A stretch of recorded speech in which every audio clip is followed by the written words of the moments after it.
मैं खुला कह रहा हूँ, हमारे प्रधानमंत्री जी, हमारे रक्षा मंत्री जी, हमारे गृह मंत्री जी, हमारे सुरक्षा सलाहकार, इन लोगों ने 40 जवानों का खून पिया राजनीतिक लाभ के लिए।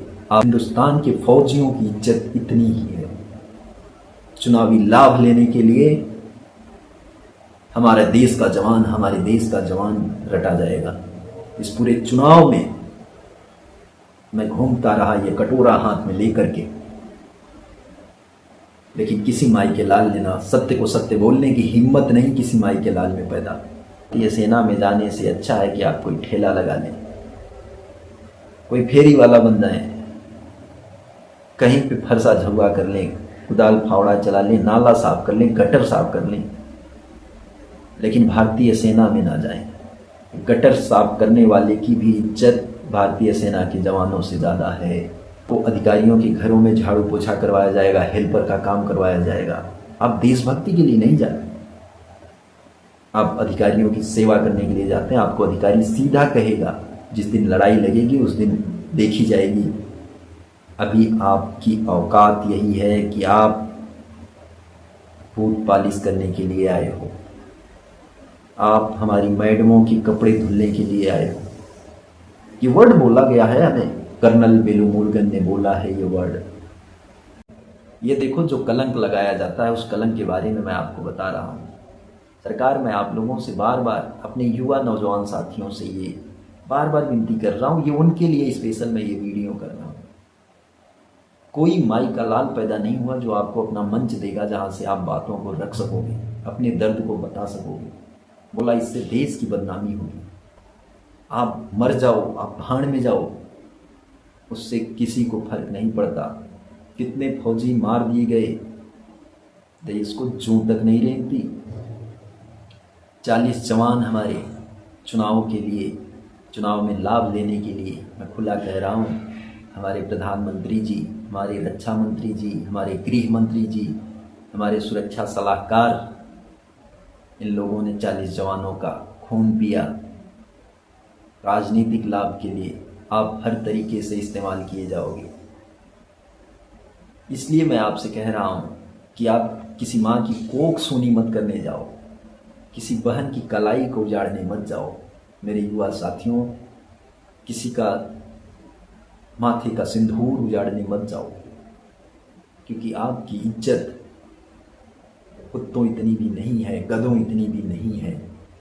मैं नहीं चाहता था ये सब बोलना, लेकिन बोलना पड़ रहा है, क्योंकि आपकी इज्जत इतनी ही है, हिंदुस्तान के फौजियों की इज्जत इतनी ही है। चुनावी लाभ लेने के लिए हमारे देश का जवान रटा जाएगा। इस पूरे चुनाव में मैं घूमता रहा ये कटोरा हाथ में लेकर के, लेकिन किसी माई के लाल ने ना सत्य को सत्य बोलने की हिम्मत नहीं किसी माई के लाल में पैदा। और वो कलंक की बात मैं आपको बता रहा हूँ, ये रहा। मैंने आपको पहले ही बताया कि मैं 2015 में 26 दिसंबर 2015 को मैं सेना में ज्वाइन हो गया, क्योंकि जब मैं वाराणसी से सेना द्वारा मुझे लेटर देकर भेज दिया गया, तभी से मेरी ज्वाइनिंग मानी जाती। मेरा इनरोलमेंट डेट 26 दिसंबर 2015 है। और उसके बाद मैंने आपको बताया कि 7 जनवरी 2024 को मुझे सेना से निकाल दिया गया। मेरे ऊपर ब्लेम डाल के निकाल दिया गया कि आपने सेना को छोड़ा, डिजर्टिंग द सर्विस, मुझे डिजर्टर भगोड़ा घोषित किया गया। कितनी बातें करूं सरकार, मुझे बहुत दर्द है, ये बातें ख़त्म नहीं होती, लेकिन मैं चाह रहा हूँ शॉर्ट में बातें करूँ, फिर अगली वीडियो में आप लोगों से बातें करूँगा। लेकिन ये पीड़ा ख़त्म नहीं हो रही है सरकार, कितनी बातें आ रही हैं जिसका कोई कल्पना नहीं किया जा सकता। और मेरे बारे में एक खबर छपी है, ये खबर मैं आपको बताता हूँ। ये जनसत्ता ब्यूरो ने एक खबर छापी कि सिग्नल मैन हरेंद्र कुमार यादव का हुआ कोर्ट मार्शल। वह 2015 में सेना में शामिल हुआ और इसके करीब 2 साल तक सेवा देने के बाद वह सेना से फरार हो गया।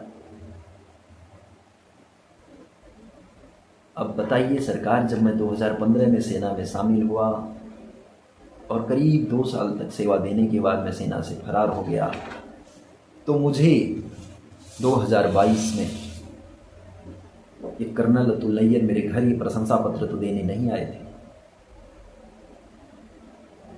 और मुझे जो सैलरी दी गई है 2023 मार्च तक, वो किसी भगोड़े को कैसे दे दी गई सरकार। उसके बाद इसमें लिखा गया कि सेना ने बताया कि अपने कार्यकाल के दौरान सिग्नलमैन हरेंद्र कुमार यादव की तमाम गतिविधियां काफ़ी आपत्तिजनक रही। यह कलंक है सरकार। इसीलिए युवा नौजवान साथियों, आप लोगों से मैं बार बार अपील कर रहा हूँ कि आप भारतीय सेना में जाने से अच्छा है कि आप कोई ठेला लगा लें, कोई फेरी वाला बन जाएं, कहीं पे फरसा झुआ कर लें, कुदाल फावड़ा चला लें, नाला साफ कर लें, गटर साफ कर लें, लेकिन भारतीय सेना में ना जाएं। गटर साफ करने वाले की भी इज्जत भारतीय सेना के जवानों से ज़्यादा है। एक झाड़ू मारने वाले की इज्जत भारतीय सेना के जवानों से ज़्यादा है। एक टॉयलेट साफ करने वाले की इज्जत भारतीय सेना के जवानों से ज़्यादा है। इसलिए युवा नौजवान साथियों, मैं आपको बार बार बता रहा हूँ कि आप भारतीय सेना में ना जाएं। आप कहीं ठेला लगा लें, नहीं तो जिस दिन आप छोड़ने की कोशिश भी करोगे ना, तो आपके ऊपर जो कलंक, जो धब्बा लगाया जाएगा, आपकी आने वाली पीढ़ियाँ उस धब्बे को नहीं धुल पाएंगी। आप तो छोड़ दो, मैं भटक रहा हूँ इन चीज़ों को लेकर, लेकिन कोई सुनने वाला नहीं है। आपको उस दृष्टि से देखा जाएगा कि आपको सेना ने निकाल दिया, आप सेना के लायक नहीं हो, और सेना के अंदर जितने दिन जियोगी उतने दिन घुट घुट कर अपनी माँ बहन की गालियाँ सुनकर, कोई ऐसा दिन नहीं जाएगा जिस दिन आपको आपकी माँ बहन की गालियाँ नहीं दी जाएंगी।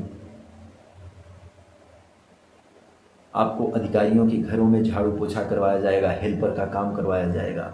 आप देशभक्ति के लिए नहीं जाते, आप अधिकारियों की सेवा करने के लिए जाते हैं। आपको अधिकारी सीधा कहेगा, जिस दिन लड़ाई लगेगी उस दिन देखी जाएगी।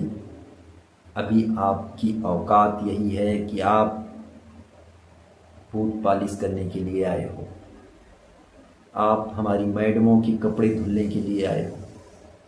ये वर्ड बोला गया है हमें, कर्नल बेलूमुरुगन ने बोला है ये वर्ड कि तू अपनी औकात भूल गया। भारतीय सेना के सिपाही की औकात यही है, और सिर्फ सिपाही की नहीं, मैं आपको बता रहा हूं OR रैंक्स की औकात यही है। तो प्लीज़ मैं आप लोगों से बार बार इसलिए अपील कर रहा हूं कि आपके भविष्य को लेकर मैं चिंतित हूं। अपने हिंदुस्तान के उन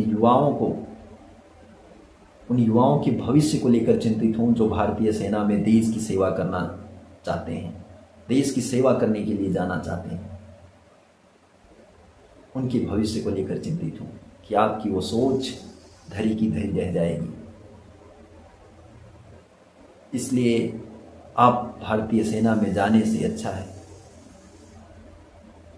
कि आप ठेला लगाएं गुरु, ज़्यादा इज्जत मिलेगी।